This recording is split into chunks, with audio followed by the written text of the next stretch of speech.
Here's a big story today. A scathing new report now accusing the Obama administration of undermining an elaborate DEA operation aimed at taking down Hezbollah's drug trafficking network, all in an effort to ultimately secure the 2015 Iran deal.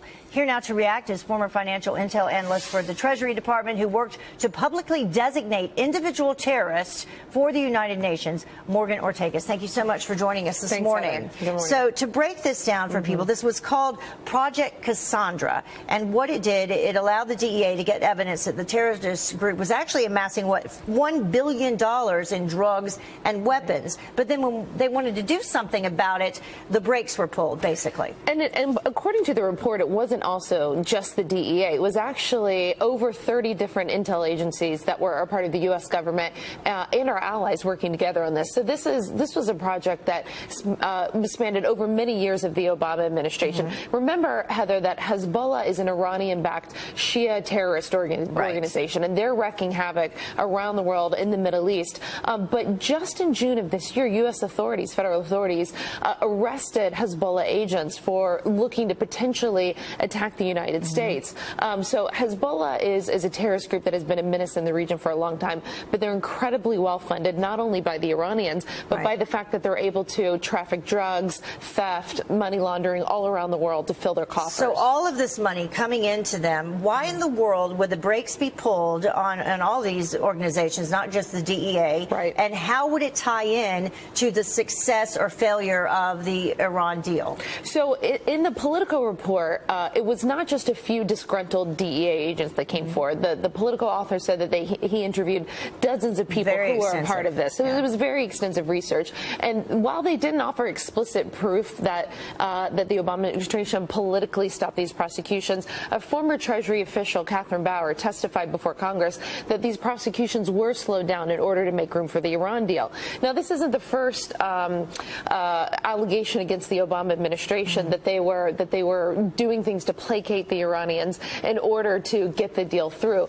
But this is the first time where we've seen dozens of former federal intelligence analysts coming forward to say this was politically motivated to stop the research that we were doing to stop a terrorist group worldwide. Yeah, a lot of people very upset about this report. We have a statement from Congressman Pittenger. He had this to say. He said, "These revelations are shocking and infuriating. While American soldiers were bravely fighting ISIS terrorists, with some paying the ultimate price, the Obama administration reportedly was protecting Hezbollah terrorists who were funding themselves by trafficking illegal drugs. No wonder President Obama couldn't bring himself to call them radical Islamist terrorists." Yeah, and I think the nuance that the congressman doesn't get right is that ISIS is a Sunni group and the Hezbollah is Shia. So these are two very different factions. Hezbollah is fighting in Syria, and so you have hardened Shia, Iranian-backed Hezbollah fighters that are coming off the battlefield that could potentially continue to wreak havoc in the Middle East. They could attack here. And so what does the administration need to do going forward? Ted Cruz also called for congressional investigations in this. I think former CIA Director John Brennan needs to go before Congress and testify because he was part of this bigger with the ultimate result being possibly what? I mean, what can happen now that this has already occurred? Well, what can happen now is that the Trump administration can put a new focus on Hezbollah. The Trump administration has a new focus to counter Iran, a new strategy for the Middle East. And so I believe that the Trump administration, I'm sure they're probably starting to do this, should put an interagency task force back together to target Hezbollah, to go after their financing, to go after the money laundering, and how they're trafficking, cocaine allegedly into the United States. It makes no sense at all. Very elaborate. All right. Thank you so much, Morgan. We appreciate you joining us. Big topic. Critics of the president and this channel are howling that we're putting the country in danger. So what's our crime? Accurately reporting the alarming bias within special counsel Bob Mueller's investigation. Despite the fact that Mueller and his team have unearthed no evidence of so-called collusion between Trump and Russia, the left considers it basically it's a crime to even raise legitimate questions about the staffing and the tactics of the Mueller investigation. And they're now going into full-on apoplexy. This has been a months-long, orchestrated, frankly pathetic, and also dangerous attack. It's a real example of the divide in the country and how conservative media is fueling that divide right now. They are fomenting a constitutional crisis. Yes. What they are doing could lead to violence. Oh, really, Joe? Come on, even you don't believe that. So let's get this straight.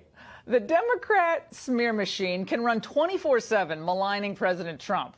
They use innuendo and anonymous leaks. But the special counsel is beyond reproach? They have their billionaires like Tom Steyer launching these absurd impeachment efforts on TV. They have Hollywood infecting their programming with tedious anti-Trump vitriol. And who knows how many congressmen and senators are now demanding the president's resignation. Yet they want us to tone it down? And they want us to, refrain from exposing the rank conflict presented by current members of the Mueller team?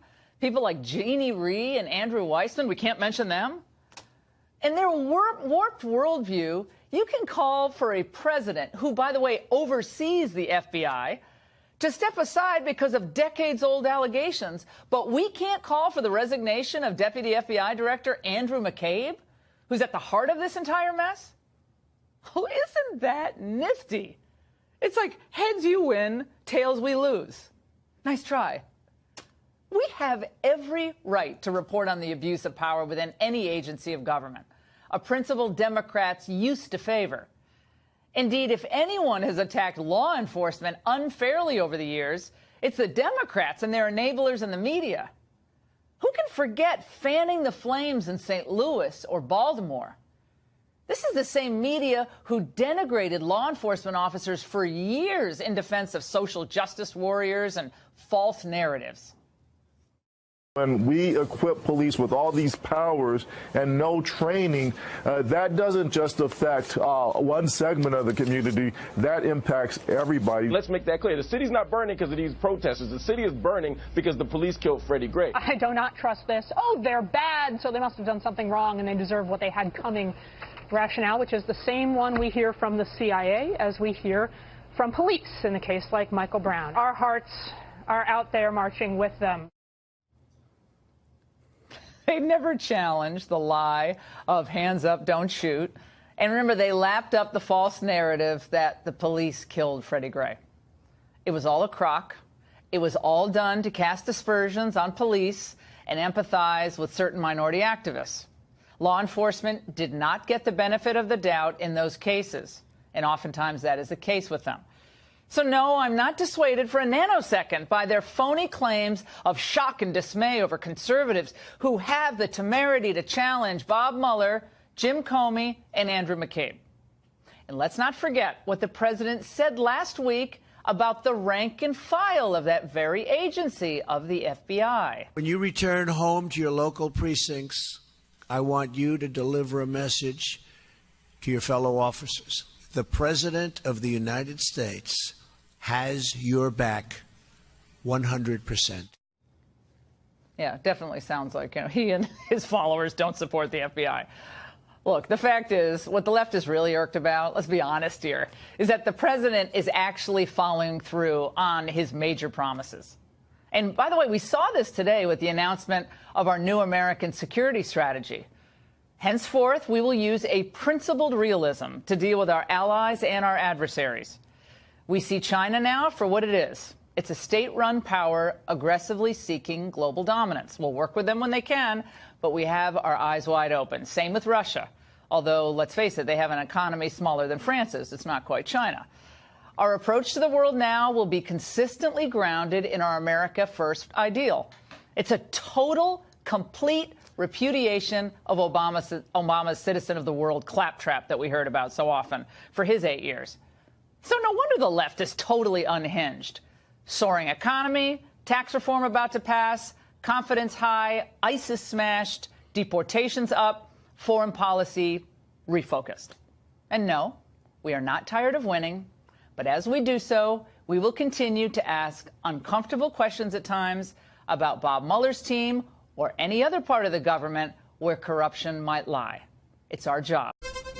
Politico reporting in a bombshell expose that the Obama administration placed the DEA's investigation into Hezbollah's drug trafficking and money laundering operations on hold, all to ensure that the Iranian nuclear deal remained on track. Joining us now, Republican Congressman Robert Pettinger. who is urging the House to investigate that report in a letter he sent to the Oversight Committee Chairman Trey Gowdy. Congressman, thanks for joining us tonight. This is salacious stuff. It's scary that the lens that perhaps the previous administration went through to get this Iranian deal done. It is, sir. This is an egregious violation of the president's responsibility to protect this country. And that's why I want a full investigation. You have senior officials from Treasury, from Department of Defense who have spoken out openly with their names, not anonymously, conveying that they were impeded in the process of this investigation. So we must look at this. We must get to the bottom of it and find out exactly what was done. Right. And, you know, the impact of this is extraordinary. Hezbollah is responsible for transporting $1 billion worth of arms and drugs in exchange for cash. They are a major factor in our war against terror. Right. I just hosted a meeting in Buenos Aires just 3 weeks ago. Mariano Federici, my partner down there, we had 220 members of parliament and government leaders from 15 countries addressing this very issue, the nexus between the drug cartels and the terrorist organizations. And just to bring the audience up to speed, this was a campaign dubbed Project Cassandra, launched in 2008 by the DEA after they amassed a whole bunch of evidence that Hezbollah had actually transformed itself, not just from a military and political organization, but into an international drug crime syndicate cartel. Exactly. They were ready for prosecution, and they were impeded through this, in this process, by individuals in the administration. Different people have spoken out to this effect. So I think it's critical that we get to the bottom of it. Even, frankly, I do believe that the Attorney General needs to be fully engaged. I think the most shocking line, one of the most shocking lines from this article, is that the Obama administration threw an increasingly insurmountable series of roadblocks in the way. Now, I think one of the questions will be, was that perhaps, if this is true, to appease Iran or at the request and demands of Iran? You don't know. We need to get to the bottom of it. Many people were involved in this article, and dozens of people were interviewed.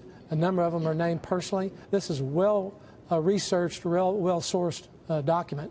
And I think we do need to understand exactly how it unfolded, because clearly this was done to help process a very misguided agreement with Iran. Every one of our friends in the Gulf states has said to me that it was a poorly constructed deal. Right. In fact, one of them said, sir, it's like if we went to Moscow, we negotiated an agreement with Ukraine without talking to Europe. We know Iran. If you don't, we do. All right. Congressman Robert Pettiger, thank you very much for your time and your diligence on this. And obviously, we'll bring you back soon to get an update. Yes, sir. Thank you. Yes, sir.